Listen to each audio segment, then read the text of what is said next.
नमस्कार मित्रांनो, घरोघरी मातीच्या चुली या मालिकेच्या 1 जानेवारीच्या भागात आपण पाहणार आहोत. सुमित्रा ओवीला म्हणत असते, सगळं नीट ठेवलंस ना खिशात आणि विसरलं तरी काय, घर आपलंच आहे. ओवी हसत असते आणि म्हणते, आजी तू काय भारी ओरडलीस. बऱ्या आंटीला तू सॉलिड आहेस हा. मला आज बरं वाटलं, तिने मला हाताला धरून बाहेर काढलं होतं ना. तर सुमित्रा म्हणते, हो पण ते पहिल्यांदा आणि शेवटचं. यापुढे तुझ्याशी असं कोणीच वागणार नाही. आणि तू एक गोष्ट लक्षात ठेव ओवी, कोणालाही घाबरायचं नाही, समजलं. तर ओवी म्हणते, नाही घाबरणार, माझी ब्रेव आजी आहे ना माझ्यासोबत. सुमित्रा तिला म्हणते, तू एक काम करशील का. तर ओवी लगेच म्हणते, एक काय 2 काम करेल, तू सांग फक्त. तर सुमित्रा तिला म्हणते, आत्ता जे घरात झालं ना. तर ओवी म्हणते, म्हणजे तू ऐश्वर्या आंटीला ओरडलीस ते. तर सुमित्रा म्हणते, ते कोणाला सांगायचं नाही. तर ओवी म्हणते, कळतं आजी मला, व्हॉट हॅपन्स इन आशीर्वाद बंगलो ते इन आशीर्वाद बंगलो. बरं आजी, आता मी घरी जाते हां, खूप उशीर झालाय. तर सुमित्रा म्हणते, हो हो जपून जा. त्यानंतर ओवी पटकन जाते. तर सुमित्राच्या मनात विचार येतो, ही जाईल ना नीट. आणि तिची काळजी वाटते, त्यामुळे सुमित्रासुद्धा तिच्या मागोमाग जाते. इकडे जानकी जेवण बनवत असते. त्यावेळी तिला चटका बसतो. त्यावेळी तिच्या मनात विचार येतो, सौमित्र भाऊजी म्हणाले होते, चौकशी झाली की ऋषिकेश घरी येतील, मग अजून कसे नाहीत आले. काय करू, सगळं ठीक असेल ना, मी जाऊ का पोलीस स्टेशनला. नाही नको, माझा तर धीरच सुटत चाललाय. तेवढ्यात ओवी आई आई असं हाका मारत तेथे येते. तर जानकी तिला विचारते, काय मॅडम आलात का. तर ओवी म्हणते, हो. जानकी तिला विचारते, भेटलीस का मैत्रिणीला, गप्पा मारल्या का तिच्याशी. तर ओवी म्हणते, खूप. जानकी तिला म्हणते, जा आता फ्रेश होऊन घे. तेवढ्यात ओवीच्या खिशातून सुंठवड्या पडतात. ते जानकी पाहते आणि म्हणते, सुंठवड्या कोणी दिल्या ग. तर जानकी म्हणते, तीच मैत्रीण का जिने तुला शिरा दिला होता. तर ओवी म्हणते, हो तिनेच. तर जानकी म्हणते, हरकत नाही, पुढच्या वेळी त्या मैत्रिणीला आपण काहीतरी खाऊ देऊ. त्यावेळी सुमित्रासुद्धा ओवीच्या मागोमाग घराच्या बाहेर आलेली असते आणि ती बाहेरूनच लपून हे सगळं ऐकत असते. जानकी त्या वड्यांचा वास घेते आणि म्हणते, वेलचीचा, सुंठ, किती छान वास येतोय. आणि काय ग ओवी, नाव काय तुझ्या मैत्रिणीचं. तिने तुला ही सुंठवडी दिली आहे. तर ओवी म्हणते, ही माझी नवीन मैत्रीण आहे. म्हणजे नवीन नाही, जुनीच आहे, पण जरा ही दुसऱ्या वर्गात गेली होती ना. मग आता आम्ही परत एकत्र आलोय. मग तिने दिली. तर जानकी तिला म्हणते, ओवी मी तुला या मैत्रिणीचं नाव कधीच विचारणार नाही. तूही नको सांगूस. पण दोघी छान राहा आनंदात एकत्र. आणि ही सुंठवडी खोकला आला की खायची, बरा होतो खोकला. जानकी त्यातील थोडी सुंठवडी टेस्ट करते. त्यावेळी तिला आठवतं, एकदा सुमित्रा अशाच सुंठवड्या बनवत असते. त्यावेळी जानकी तिला म्हणलेली असते, आई तुम्ही कोणासाठी सुंठवड्या बनवताय, घरात तर कोणीच खात नाही. खोकला आला, सर्दी झाली की औषधं घेतात. तर सुमित्रा जानकीला म्हणत असते, आणि तुझी लाडकी ओवी तिच्यासमोर खोकल्याचं औषध घेऊन जा, ती लगेच अंगणात पळून जाईल. तर जानकी तिला म्हणते, अच्छा म्हणजे एवढा सगळा थाट लाडक्या नातीसाठी आहे तर. पण तिला एवढं लाडावून कोणी ठेवलंय सांगा बरं. तर सुमित्रा म्हणते, आहेच ती माझी लाडकी नात. तर जानकी तिला मिठी मारतच म्हणलेली असते, प्रत्येक घरात अशीच आजी हवी. आणि त्यावेळीसुद्धा जानकीने थोडी टेस्ट केलेली असते. त्यावेळी जानकी त्या ओघातच बोलायला लागते, आई तुमच्यासारखीच. आणि तिच्या लक्षात येतं आणि ती गप्प बसते. हे सगळं सुमित्रा बाहेरून ऐकत असते. त्यावेळी जानकी ओवीला म्हणते, ओवी ही फक्त सुंठवडी नाहीये, यात मायेचा बंध आहे, साखरेसारखा प्रेमाचा गोडवा आहे, मैत्रीची ऊब आहे यात, जीवाला जपेल असं सगळं घातलं यात. तुमची मैत्री पण अशीच सुंठवडी सारखी आहे. ज्या मैत्रिणीने ही सुंठवडी दिली आहे ना तुला, तिला कधीच अंतर देऊ नकोस, तिच्यावर खूप प्रेम कर. ओवी म्हणते, आई मी माझ्या मैत्रिणीला केव्हाच अंतर देणार नाही, खूप प्रेमाने वागेन मी तिच्याशी. बाहेर सुमित्राच्या डोळ्यात हे सगळं ऐकून पाणी येत असतं. ओवी जानकीला मिठी मारते. तर सुमित्रा तेथून निघून जाते. इकडे ऑफिसमध्ये ऋषिकेश पोलिसांबरोबर सारंग असं मोठमोठ्याने रागात ओरडतच जातो. तर सारंग पोलिसांना विचारतो, काय झालं इन्स्पेक्टर साहेब. त्यावेळी इन्स्पेक्टर सारंगला सांगतो, तुम्ही ऋषिकेश रणदिवे यांच्यावर जे आरोप केले त्याची चौकशी केली आम्ही, पण यांच्याविरुद्ध कुठलाही पुरावा समोर आलेला नाहीये आणि ज्यांनी ऑफिसची तोडफोड केली ती माणसंसुद्धा सापडली नाहीयेत. तर ऋषिकेश म्हणतो, याच्या बायकोला विचारायला सांगा ना सर, तिनेच कुठेतरी पाठवून दिलं असेल त्यांना. काय आहे, याचं ऑफिस फोडायला तिनेच तर माणसं पाठवली होती. तर सारंग म्हणतो, इन्स्पेक्टर साहेब याला बजावा तुम्ही. माझ्या बायकोच्या विरोधात एकसुद्धा पुरावा नसेल तर आरोप करायचा नाही म्हणून. काय माहिती, माझं ऑफिस फोडायला यानेच माणसं पाठवली असतील. ऋषिकेश म्हणतो, नीच काम करायला तुमच्या इतकं खालच्या पातळीवर नाही उतरलो मी, कळलं ना. हे ऑफिस माझ्या कष्टाने उभं केलंय मी. माझ्या बुद्धीने आणि कष्टाने सुमित्रा एंटरप्राइजेस नावाला आली आहे आणि मीच उभ्या केलेल्या वास्तूला मीच नासधूस केली. हे बोलायला लाज नाही वाटली तुला? तर सारंग लगेच म्हणतो, लाज कशाला वाटायला पाहिजे, मी काही खोटा आरोप घेतोय का? हे बघा इन्स्पेक्टर साहेब, मला व्हिडिओमध्ये जे दिसलं ना त्या आधारावर मी तक्रार दाखल केली आहे. तर ऋषिकेश म्हणतो, आणि सिद्ध काहीच झालं नाही आहे, पण आता मी सिद्ध करेल. आता मी स्वतःला सिद्ध करेल आणि तुम्हाला तुमची लायकी दाखवेल. सारंग, त्या घरातून बाहेर पडल्यापासून मला माझी मुलगी आणि माझी बायकोच महत्त्वाची होती. अरे तुम्ही सगळे रणदिवे गिनतीत पण येत नव्हता माझ्या. तुम्हा सगळ्यांचा हिशोब चुकता करणार आणि सगळ्यात आधी तुला धडा शिकवणार आहे मी. नासधूस काय असते ना हे आता मी तुला दाखवून देईल. या फुकट मिळालेल्या कंपनीच्या जोरावर तू इतका रुबाब मारतोयस ना. सुमित्रा एंटरप्राइजेस, आता या सुमित्रा एंटरप्राइजेसच्या विरोधात मी माझी कंपनी उभी करेल सारंग. फक्त कंपनीच नाही तर ज्या घरात आणि ज्या कंपनीत इतक्या मानाने फिरतोयस ना ते सगळं हिसकावून घेईल. हे चॅलेंज आहे या ऋषिकेश रणदिवेचं. आता आपापली कंपनी घेऊन मार्केटमध्ये भेटूयात, तयार राहा. इकडे जानकी घरी देवाच्या पाया पडतच म्हणत असते, ऋषिकेशला सुखरूप घरी आण. त्या ऐश्वर्याने सारंग भाऊजींना फितवलंय आणि सारंग भाऊजींनी पण स्वतःच्या भावावरच पोलीस कंप्लेंट केली. हे सगळं काय चाललंय माझ्या कुटुंबात? ऋषिकेशने आता डोक्यात राग भरून घेतला असेल. त्यांच्या हातून रागाच्या भरात काही मला नको देवा, माझ्या कुटुंबाचं रक्षण कर. माझ्या घरावर आता कुठलंच संकट येता कामा नये. तेवढ्यात ओवी जानकीजवळ येते आणि विचारते, बाबा कुठे आहेत? बाबा दिसतच नाही आहेत. तर जानकी म्हणते, बाबानं बाहेर गावी गेलेत, त्यांना यायला आज थोडा उशीर होईल. पण हरकत नाही, मला सांग तू होमवर्क केलास का? चला चला होमवर्क करा जा. तेवढ्यात ऋषिकेश घरी येतो तर ओवी त्याला पाहून म्हणते, बाबा तुम्ही आलात. लगेच जानकी उठून त्याच्या जवळ जाते आणि विचारते, ऋषिकेश तुम्ही ठीक आहात ना? तुमच्या वाटेकडे डोळे लावून बसले होते मी. किती वेळ यायला तुम्हाला पोलीस?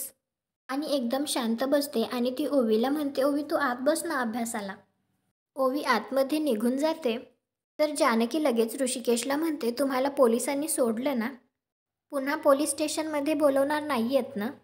ऋषिकेश म्हणतो, पाणी देशील? तर जानकी लगेच त्याला पाणी देते आणि त्याला विचारते, सांगा ना पोलिसांनी काही त्रास नाही ना दिला तुम्हाला? तर ऋषिकेश सांगतो, चौकशी सकाळीच संपली होती. तर जानकी म्हणते, मग घरी यायला इतका उशीर का केलात तुम्ही? तर ऋषिकेश म्हणतो, एकाचा हिशोब करायला गेलो होतो. आता त्याच्या आयुष्याचं गणितच बदलणार आहे. जानकी म्हणते, तुम्ही काय बोलताय मला नाही कळत आहे. कसला हिशोब, कसलं गणित? तर ऋषिकेश म्हणतो, सारंग रणदिवे आज माझी सुटका झाल्यानंतर पोलिसांना घेऊन त्याच्याच ऑफिसमध्ये गेलो होतो.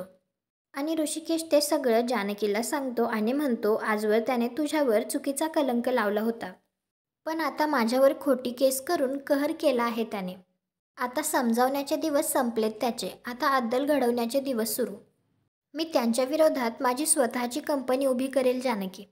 सुमित्रा एंटरप्राइजेसला बुडवणं हेच ध्येय राहील माझं. जानकी तू बघच, मी माझ्या कंपनीला इतकं मोठं करेन की चंद्राकडे बघितल्यासारखं मान वर करून माझ्या कंपनीकडे बघावं लागेल त्यांना. आणि सूर्याकडे बघितल्यासारखं डोळे दिपतील त्यांचे. बघच तू जानकी. त्या सारंगसोबतची पैज जिंकणारच मी. तर जानकी म्हणते, पैज जिंकणारच तुम्ही, पण आपल्या माणसाला गमवाल त्याचं काय?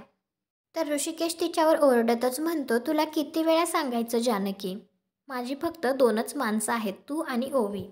बास, बाकी कोणालाही भीक घालत नाही मी. पण भिकेला नक्की लावतो. तो सारंग आजपासून माझा पक्का वैरी आहे आणि त्याला तर इतका भिकेला लावेल ना की स्वतःची कंपनी विकायला लावेल, हा शब्द आहे माझा. इकडे सारंगने घरी येऊन ऐश्वर्याला सगळं काही सांगितलेलं असतं तर ऐश्वर्या म्हणत असते, काय ऋषिकेश दादा स्वतःची कंपनी उभी करणार आहेत? तर सारंग म्हणतो, हो ना, लय भडकला होता दादा आणि त्याने मला चॅलेंज दिले. ऐश्वर्या, या बिझनेसच्या बाबतीत दादाचं डोकं खूप तरबेज आहे आणि मला खात्री आहे दादाने जर ठरवलं ना तर तो उद्या त्याची कंपनी खूप मोठी करेल आणि मग आपल्या कंपनीचं नुकसान होईल. तर ऐश्वर्या म्हणते, मी असं होऊ देईल असं वाटतंय का तुम्हाला सारंग? सारंग, हो, इथे मी तुमच्याबरोबर उभी आहे. माझे डॅडा तुमच्या पाठीशी खंबीरपणे उभे आहेत. मग आणि हे बघा, त्या लोकांच्या तोंडात ना फक्त जोर आहे सारंग, पण माझ्या डॅडाच्या हातात पॉवर आहे आणि जेव्हा हातात पॉवर असते ना तेव्हा समोरचे आशे गार होतात. तुम्ही टेन्शन नका घेऊ. तर सारंग लगेच तिला म्हणतो, ऐश्वर्या, तुमच्या बोलण्याचा किती आधार वाटतो हो मला. या घरात फक्त तुम्हीच माझा इतका विचार करता. तर ऐश्वर्या लगेच नाटकं करतच म्हणते, असाच विचार तुमच्या घरच्यांनी पण माझ्या बाबतीत केला तर किती बरं वाटेल हो मला. सारंग लगेच विचारतो, काही घडले का ऐश्वर्या? काय झालं सांगा ना. तर ऐश्वर्या सारंगला सांगते, आज ओवी पुन्हा आली होती आपल्या घरात. मागच्या वेळेला मी तिला तिच्या घरी परत पाठवलं होतं, पण यावेळी तिची पावलं नानांच्या खोलीपर्यंत पोचलीत हो. आणि सारंग, मी या सगळ्यात काहीच करू शकले नाही, कारण तिला हाताला धरून नानांच्या खोलीपर्यंत घेऊन जाणाऱ्या आपल्याच आई होत्या हो. खरं म्हणजे मी आई आणि ओवीच्या मध्ये यायला नको होतं. ज्या पद्धतीने त्या बोलल्या ते खूप वाईट होतं सारंग. सारंग विचारतो, ऐश्वर्या आई काय बोलली तुम्हाला सांगा ना. सांगा काय बोलली आई. तर ऐश्वर्या नाटकं करतच म्हणत असते, नको नको सारंग. तर सारंग म्हणतो, नको कसं, मला कळायला पाहिजे. तुम्हाला वाईट वाटले ना, मला सांगा आई काय बोलली तुम्हाला. तर ऐश्वर्या म्हणते, सारंग आई म्हणाल्या तू गप्प बस, नाहीतर तुझं थोबाड फोडायला मी मागे पुढे सुद्धा बघणार नाही. तर सारंग म्हणत असतो, कसं शक्य आहे हे. मला असं म्हणायचं आहे की आई बोलली, पण ही भाषा, हे शब्द आईचे नाही आहेत. ऐश्वर्या लगेच म्हणते, आजी पण हेच म्हणाल्या. अगं सुमित्रा, काय ही तुझी भाषा, कशी बोलतीयस तू तिच्याशी. मी खरंच इतकी वाईट आहे का हो. तर सारंग म्हणत असतो, ऐश्वर्या नाही आहो, आईने असं बोलायला नको होतं. मला माहिती आहे तुम्हाला खूप वाईट वाटलं असेल, पण तुम्ही रडू नका. तुम्ही रडलात की मलाच कसं तरी होतं. प्लीज तुम्ही रडू नका ना, मी बोलेल आईशी. तुम्ही आता मी घर सोडून जाईल अशी भाषा करू नका. तर लगेच ऐश्वर्याचे नाटकं बाजूला होतात आणि ती रागातच मोठ्याने ओरडत म्हणते, अरे मी का घर सोडून जाईल. तर सारंग लगेच तिचा तो आवाज ऐकून दचकतो. तर ऐश्वर्याच्या लगेच लक्षात येतं आणि ती म्हणते, सॉरी, मी टेन्शनमध्ये होते ना त्यामुळे आवाज चढला. I am so sorry Sarang. Sarang, मी कसे जाईल हो घर सोडून, कारण मी घर सोडून जाणं म्हणजे तुमच्यापासून दूर जाणं. मी नाही राहू शकत तुमच्याशिवाय. मी तुम्हाला असं एकटं नाही सोडू शकत सारंग. मला काही माहीत नाही. तुम्ही प्लीज आत्ताच्या आत्ता जा आणि आईंशी बोला. आईंना समजावून सांगा, त्या जे काही वागतायत, त्या जे काही करतायत ते योग्य नाही आहे सारंग. त्यांनी ताबडतोब ते सगळं बंद करावं, जा, असं म्हणून ती सारंगला पाठवून देत असते. तर सारंग लगेच म्हणतो, ऐश्वर्या मी गेलो असतो, पण काय ना ती आत्ताच गोळ्या घेऊन आराम करत असेल. मी उद्या बोलतो, पण नक्की बोलतो न विसरता आईशी. तुम्ही नका काळजी करू. तर ऐश्वर्या लगेच नाटकं करत करतच सारंगला मिठी मारते आणि म्हणते, थँक्यू सारंग. हे सगळं अवंतिका बाहेरून ऐकत असते. तर अवंतिका लगेच मनात विचार करते, कसली नालायक बाई आहे ही. आधी आई आणि मुलामध्ये फूट पाडलीच, आता एका आजी आणि नातीमध्ये अंतर निर्माण करतीये. काहीही झालं तरी सौमीला हे कळायलाच पाहिजे. दुसऱ्या दिवशी सकाळी इकडे जानकी तिच्या घरी 2 शेतकऱ्यांना त्या ॲपबद्दल माहिती देत असते. तर शेतकरी लगेच म्हणतात, हे किती सोपं आहे. तर जानकी म्हणते, तुम्हाला कठीण जाईल असं आम्ही काहीच करणार नाही. तर लगेच शेतकरी म्हणतो, काय जोडी आहे तुमची. जानकी वहिनी कठीणातली कठीण गोष्ट सोपी करून सांगता आणि आपल्या ऋषिकेश दादा छोट्यातली छोटी गोष्ट अगदी मोठी करून सांगतात. आता कंपनीचंच बघा ना, एखादा माणूस असता तर त्याने छोटी सुरुवात केली असती, पण ऋषिकेश दादाने मोठी कंपनीत सुरुवात केली. तर जानकी म्हणते, नाही नाही, तुमचा काहीतरी गैरसमज होतोय. ही कंपनी नाही आहे, हा छोटा साधा ॲप आहे. तर शेतकरी लगेच म्हणतात, नाही नाही वहिनी, ऋषिकेश दादाने कंपनी सुरू पण केली, आपल्या हक्काची कंपनी. आता फक्त रजिस्टर व्हायचं बाकी आहे. त्यांचा शब्द अख्ख्या गावात पसरलाय वाऱ्यासारखा. आणि वहिनी, आम्ही पण ठरवलंय दादासोबतच काम करणार. तर ते शेतकरी निघतात आणि निघताना ऋषिकेशला म्हणतात, आता आपण रजिस्टर ऑफिसलाच भेटू.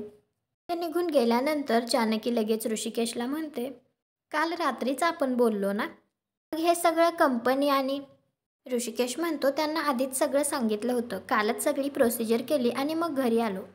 तर जानकी म्हणते, प्रोसिजर केली म्हणजे सगळ्यांना माहिती आहे, फक्त मला सांगायचं राहिलं होतं.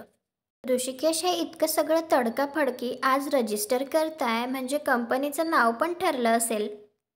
हरकत नाही, मला विचारलं नाही, पण एका शब्दानेही काही बोलला नाहीत तुम्ही. तर ऋषिकेश म्हणतो, काय विचारायचं, आणि आपण विचारतो कुठे एकमेकांना आजकाल. माझ्या बड्डेचा एवढा मोठा घाट घातलास, मला विचारलंस. जानकी म्हणते, तुमच्या वाढदिवसादिवशी जे काही केलं मी, ते का केलं ते तुम्हाला चांगलंच माहिती आहे. रणदिवे कुटुंबाला एकत्र आणण्याचा प्रयत्न केला होता मी, पण तुम्ही जे काही करताय ते त्यांच्या विरोधात करताय. त्यांच्या विरोधात तुम्ही कंपनी उभारताय ऋषिकेश. तर ऋषिकेश म्हणतो, आपली माणसं यासाठीची जी व्याख्या आहे ना, ती कधीच बदलली आहे. आपले विचार पटायचे, आपले विचार एक असायचे, पण ते पूर्वी. आता आपले रस्तेच वेगळे होऊ लागलेत ग. तुला कितीही समजावलं तरी तू तुझ्या रस्त्यावरून मागे फिरायला तयार आहेस का? नाही ना. मग मी काय करायचं हे माझं मला ठरवू दे ना. मी कुठल्या वाटेने जायचं हे तू नकोस ठरवू. आणि तू त्या घराला एकत्र आणण्यासाठी हे सगळं करतेयस, आणि मी हे सगळं माझ्या मुलीच्या आणि बायकोच्या सुखासाठी हे सगळं करतोय. काय आहे, तुझ्या इतकं मोठं मन नाहीये ग माझं. मी माझ्या बायकोला आणि माझ्या मुलीला कधी दुःखात आणि त्रासात नाही बघू शकत. त्यामुळे तुला जे करायचंय ते तू कर, आणि मला जे करायचंय ते मी करेन, आणि जे मी ठरवलंय ते मी करून दाखवणारच. आजचा भाग इथेच संपतो. पुढील भागात आपल्याला पाहायला मिळणार आहे, ऋषिकेश जानकीला म्हणतो, आता मी माझी पुढची खेळी खेळणार आहे. आजवर मी जे टेंडर सुमित्रा एंटरप्राइजेसला मिळवून देत होतो ना, ते टेंडर मी यावर्षी आपल्या कंपनीला मिळवून देणार. इकडे सयाजीराव ऐश्वर्यासोबत फोनवर बोलताना म्हणत असतो, यावेळेस ऋषिकेश सुमित्रा एंटरप्राइजेसला मागे खेचणार. त्यामुळे वाट कधी पेटवायची ते तू ठरव. त्यानंतर इकडे जानकी मनाशी निश्चय करत असते की काहीही झालं तरी मी माझ्या माणसांना जिंकणारच, या नवीन कंपनीच्या मदतीने का होईना, आणि ही कसोटी मी आता जिंकणारच.